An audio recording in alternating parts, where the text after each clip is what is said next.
Both Minneapolis and St. Paul issuing vaccine mandates as COVID-19 cases continue to climb in Minnesota. Good evening and thank you for joining us tonight. I'm Kelsey Carlson. And I'm Randy Meyer. People will soon need to show proof of vaccination or a negative COVID test to get into all indoor places where people eat or drink. This includes restaurants and bars, sports arenas, entertainment venues like movie theaters, bowling alleys, and catering halls. The vaccine mandate does not apply to schools, hospitals, churches, and soup kitchens.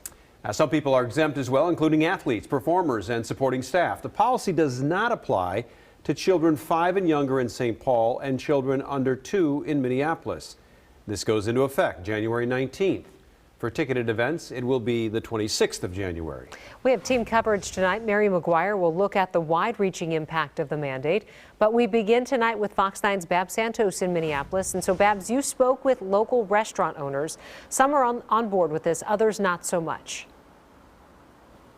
Yes, business owners are divided over this today. And we heard from both sides, not only here in Minneapolis, but also over in St. Paul.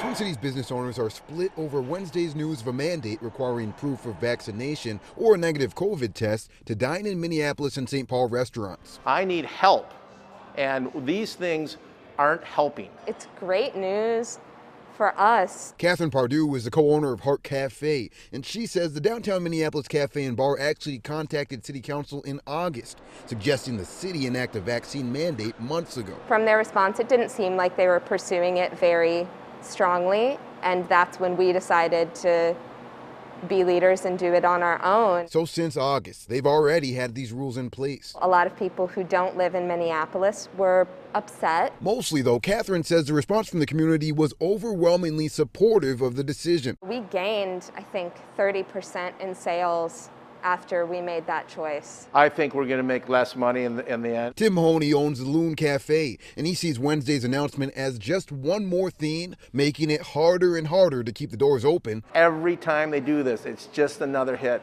It's just another little ding, and we just can't take it anymore. Mahoney is all for the vaccine. He's actually mandated the shot for his entire staff, but he thinks Wednesday's news will only push customers away and hurt business. If it's statewide, fine. But you can't pit one community versus another one. And that's what's happening.